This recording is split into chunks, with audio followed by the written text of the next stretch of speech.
Da li se u samom srcu Europe, u tišini univerzitetskih laboratorija i pod velom vojne tajne, upravo sprema najveći vojno-politički preokret u modernoj istoriji, dok se oči svjetske javnosti svakodnevno usmeravaju prema otvorenom ratu na istoku kontinenta, iza kulisa diplomatskih saopštenja i vojnih vežbi, pomalja se jedno znatno teže pitanje. Da li Njemačka pravi svoju prvu atomsku bombu? Ova mogućnost više nije predmet samo teorija zavere ili istorijskih spisa iz Drugog svjetskog rata. Ona je postala zvanična tema međunarodne diplomatije, tajnih obavještajnih izvještaja i ozbiljnih vojnih analiza u Moskvi prvenstveno, Briselu i Vašingtonu. Sve ovo menja celu sliku globalne bezbednosti koju znamo decenijama unazad. Kada država sa najjačom industrijskom i naučnom bazom u Europi stigne na same pragove nuklearnog statusa, više se ne radi o uobičajenim političkim trvenjima. Radi se o potpunom preoblikovanju odnosa snaga na celom europskom kontinentu i potencijalnom rušenju stuba na kojim je mir počivao od 1945. godine. A sada sledi saopštenje koje je uzdrmalo obavještajne krugove. Ruska služba za spoljno smatranje i obavještajne poslove, SVR, objavila je zvanično saopštenje koje je momentalno podiglo uzbunu širom sveta. Prema informacijama kojima raspolaže Ruska obavještajna služba, a koje su javnost plasirale agencije poput Sputnika i portala Gazeta.ru, nemačke vlasti vode politiku koja za cilj ima direktan pristup tehnologiji nuklearnog naoružanja. Kako u svom izveštaju navodi ruski SVR, u samom vrhu nemačke vlasti i kancelariji saveznog kancelara Friedricha Merza opasno se razmatra koncept stvaranja sopstvenog nuklearnog kišobrana.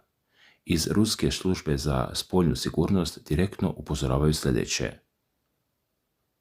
Citiram: namjera sadašnjih vlasti Njemačke da dobiju direktan pristup nuklearnom oružju već izaziva veliku zabrinutost i u Europi i obzirom na revanšistička raspoloženja u Berlinu. Međutim, dobro je poznat ishod pokušaja stvaranja čudesnog oružja u Hitlerovoj Njemačkoj.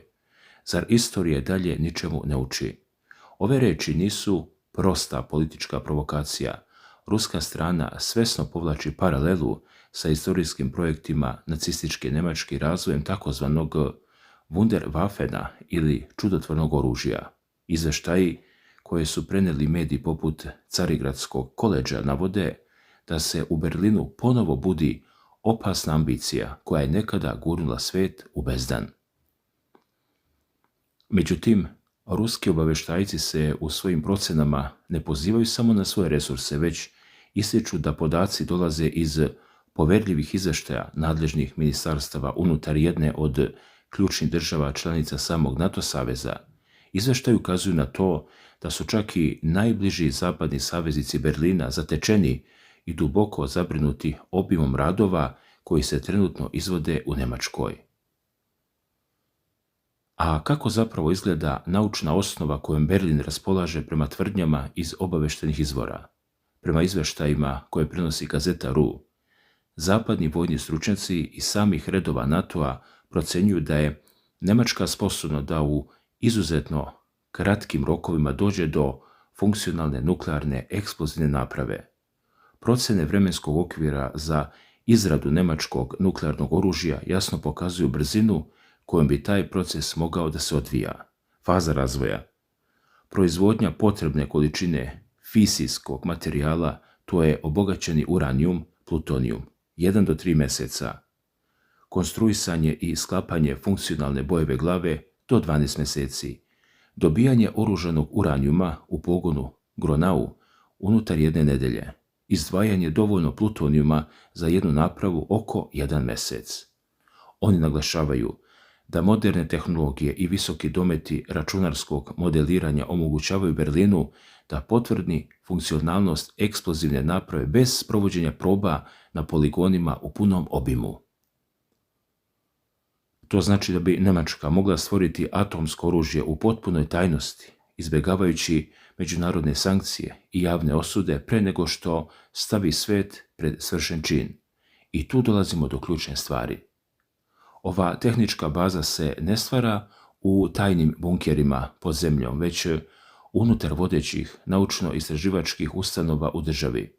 Prema informacijama koje se navode u obaveštenim izveštajima, u istraživački rad na poljima specijalizovane nauke o materijalima, fizike udarnih talasa te nuklearne i neutronske fizike uključeno je oko 30 nacionalnih univerziteta. Među njima se posebno ističu Tehnološki institut Karlsruhe, Univerzitet Ruhr u Bochumu, Univerzitet Ludwig u Minhenu, Univerzitet RWTH u Aachenu, Tehnički univerzitet u Berlinu, istraživački centri i laboratorije u Dresdenu, Erlangenu i Jülichu.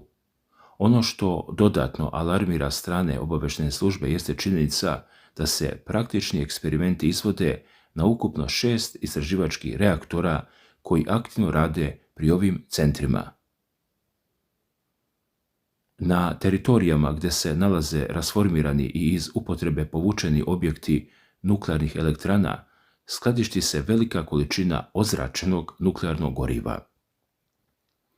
Stručnjaci naglašavaju da u takozvanim vrućim komorama eksperimentalnih laboratorija u Karlsruheu, Dresdenu i Jülichu nemački inženjeri mogu brzo izvući plutonijum oružanog kvaliteta. Pored toga, u pogonu za obogaćivanje uranijuma u Gronau oružani uranijum se može proizvesti za svega 7 dana ljudi.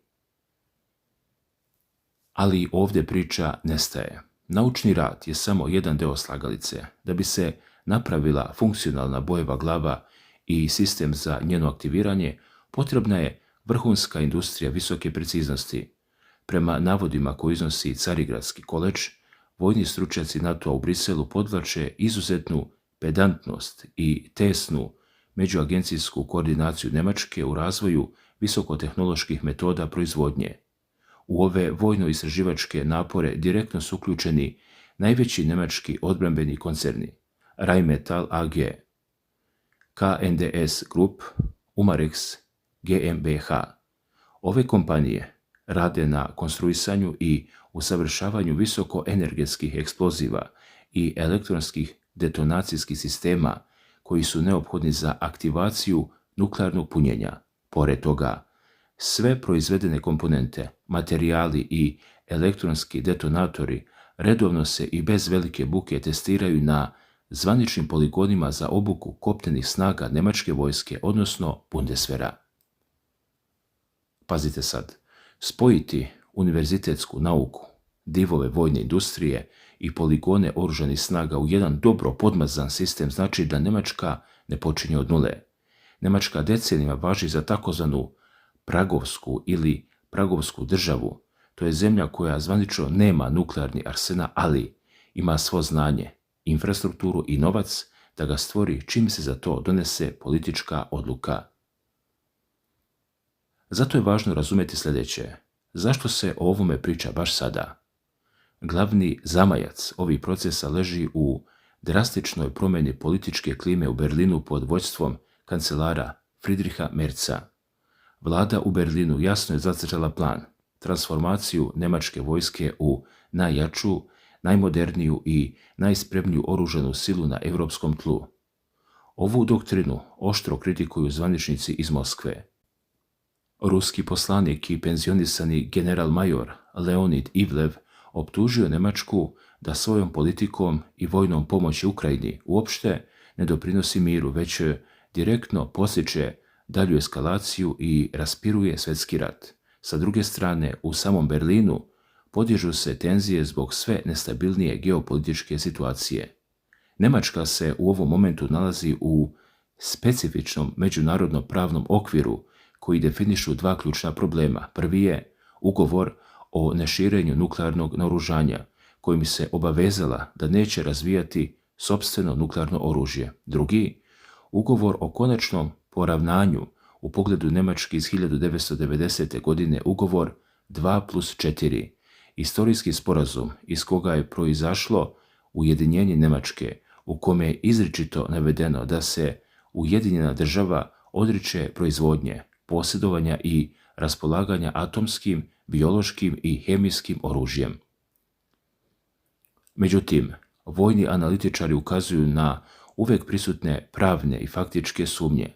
Kako navodi ruski vojni ekspert Aleksej Ampilogov, odredbe o odricanju od oružja iz sporazuma 2+4 odavno se na terenu de facto krše ili zaobilaze zbog prisustva stranog nuklearnog naoružanja na njemačkom tlu.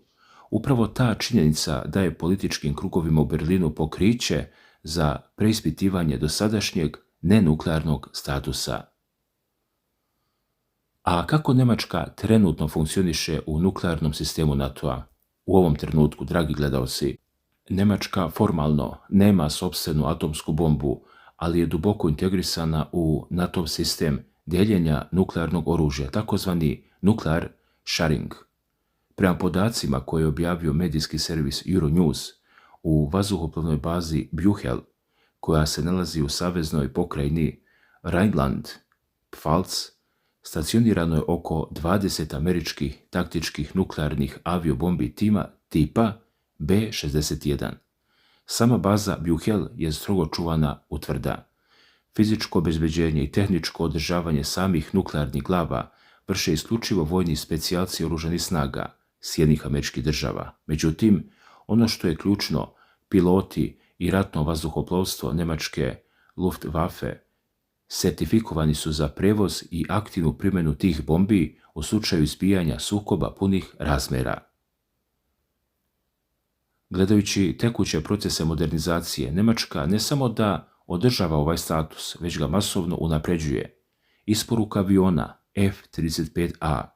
Od septembra mjeseca Njemačka kreće sa prijemom novih, najsavremenijih američkih borbenih aviona F-35A. Ovi avioni nabavljaju se sa jasnom namjenom da zamjene zastarele avione tipa Tornado u ulozi primarnih nosača američkih atomskih bombi B-61. Nabavka raketnih sistema velikog dometa Berlin je sklopio sporazume sa Washingtonom o nabavci krstarećih raketa Tomahawk i kopnenih lansirnih sistema Tajfun. Razvoj sopstvenih evropskih projektila. U saradnji sa evropskim partnerima razvijaju se projekti sopstvenih dalekometnih raketnih sistema koji bi u budućnosti mogli nositi raznovrsna punjenja. Slušajte dalje. Ovdje dolazi do dramatičnog geopolitičkog zaokreta. Zašto bi Berlin uopšte razmišljao o razvoju sopstvenog nuklearnog oružja ako već ima američke bombe na svojoj teritoriji? Odgovor leži u strahu od promjene vojne doktrine SAD-a i potencijalnog povlačenja američkog nuklearnog kišobrana iz Europe. Kako prenosi gazeta RU, Berlin grozničavo traži načine da diverzifikuje svoje bezbednosne rizike. To je dovelo do naglog i intenzivnog zbližavanja sa Francuskom, jedinom preostalom državom unutar Europske unije koja posjeduje potpuno nezavisne strateške nuklearne snage. Također, u međunarodnoj stručnoj javnosti razvila se žestoka debata oko toga koliko su tvrdnje iznete u obavještajnim izvještajima tehnički ostvarive. Stručnjaci se slažu u jednoj stvari. Njemačka ima kapacitet, ali se razilaze po pitanju brzine i načina izvođenja. Artem Sokolov, viši naučni saradnik sa Instituta za međunarodne studije MGIMO, napominje da tema nabavke sopstvenog atomskog oružja u njemačkoj javnosti još uvijek predstavlja tabu. On podsjeća da je Njemačka, uprkos protivljenju mnogih ekonomskih stručnjaka, potpuno odustala od civilne nuklearne energije nakon havarije u japanskoj elektrani Fukushima 2011. godine. Sokolov ističe da je zvanični Berlin do sada svoju strategiju zasnivao prvenstveno na jačanju saveza sa Francuskom. Sa druge strane, vojni analitičar Aleksej Ampilogov, inače naučni saradnik IMEMO RAN Aleksandar Jermakov, daju znatno konkretnije tehničke procjene. Njemačka spada u grupu takozvanih pragovskih država. Ona ima fundamentalnu naučnu i industrijsku bazu koja joj u teoriji omogućava brzi dolazak do atomskog oružja. Ipak, proces od političke odluke do funkcionalne bojeve glave zavisi od više faktora. Analitičar Aleksandar Irmakov izražava izvesnu dozu sumnje da se ceo ciklus od izdvajanja materijala do sklapanja može završiti za samo 12 mjeseci bez ikakvih prepreka, jer Makov naglašava da bi za stvaranje prave, pouzdane i efikasne bojeve glave bilo neophodno sprovesti barem jedno testiranje u punom obimu. Bez probe ni nemački komandanti, ni njihovi protivnici ne bi mogli biti 100% sigurni u funkcionalnost oružja. Ipak, oba stručnjaka se slažu u ključnom zaključku. Prepreke na putu nemačkog nuklearnog naoružavanja nisu tehničke ili inženjerske prirode. Jedina prava prepreka jeste politička volja i spremnost Berlina da uđe u otvoreni sukob sa međunarodnim pravom. Dragi gledaoci, ako mislite da od nemačke atomske bombe strahuje samo Moskva, varate se. Ovo menja celu sliku i unutar samog zapadnog bloka. Moguća pojava nezavisnog nemačkog nuklearnog arsenala predstavlja pravu pravcatu glavobolju za tri ključne zapadne sile: Sjedinjene Američke Države, Francusku i Veliku Britaniju. Kako objašnjavaju politički analitičari, ako Nemačka krene putem nuklearizacije, to drastično menja balans snaga u Europi. Smanjenje uticaja Pariza. Francuska bi u tom scenariju izgubila svoju poziciju jedinog nuklearnog monopoliste unutar Europske unije, čime bi Berlin dobio neuporedivo veću geopolitičku težinu. Potiskivanje Londona. Uloga Velike Britanije kao glavnog nuklearnog oslonca u Europi dodatno bi oslabila, budući da je britanski nuklearni program suštinski vezan za tehnologiju i odobrenja iz Vašingtona, samostalna i tehnološki superiorna Nemačka potisnula bi London u drugi plan. Također, gubitak američkog poluga uticaja. Vašington bi izgubio ključni instrument ucjene i kontrole nad Europom, pružanje bezbednosnog kišobrana. Upravo zato, dragi gledalci, obavešteni podaci iz zapadnih izvora iscure u javnost. Saveznici se plaše nemačke militarizacije i njene bogate, ali mračne vojne istorije. Neko unutar samog NATO saveza pokušava da skrene pažnju javnosti i zaustavi tajni projekat pre nego što bude kasno. Da li je Nemačka zaista na korak od stvaranja sopstvenog čudotvornog oružja, kako tvrde obavešteni izveštaji iz Moskve i proceni iz pojedinih NATO krugova? Da li prisustvujemo kraju poretka uspostavljenog nakon Drugog svjetskog rata i rušenju sporazuma koji su garantovali mir i stabilnost? Ako Berlin zaista napravi taj odlučujući korak i promeni svoj nenuklearni status, svijet više nikada neće izgledati isto. Trka u naoružanju, koja bi nakon toga uslijedila, zahvatila bi ne samo Europu, već i čitav planetarni sistem bezbednosti sa posljedicama koje je u ovom momentu nemoguće u potpunosti sagledati. Ljudi, kako je vaše mišljenje o ovoj temi? Da li vjerujete da Nemačka zaista u tišini razvija sopstvenu atomsku bombu ili se radi o političkim pritiscima i geopolitičkoj propagandi u sklopu tekućeg sukoba? Kako bi eventualno nemačko nuklearno naoružanje uticalo na stabilnost Balkana i cijele Europe? Napišite vaše procjene, stavove i analize u komentarima ispod videa. Svako dobro, ljudi!